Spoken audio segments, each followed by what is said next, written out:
শ্মশানকালী হিন্দু ধর্মের এক ভয়ঙ্কর ও রহস্যময় রূপ।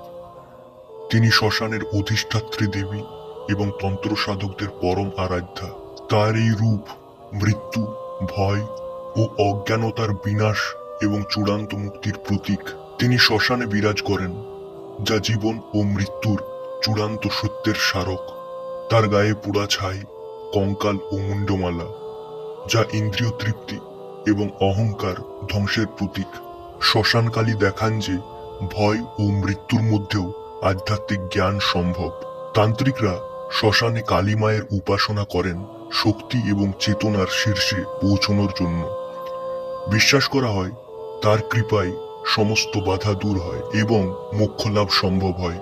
শ্মশানকালী আমাদের শেখান জীবনের সবচেয়ে ভয়ঙ্কর সত্যকে গ্রহণ করতে, কারণ সেখানেই লুকিয়ে আছে পরম মুক্তির পথ।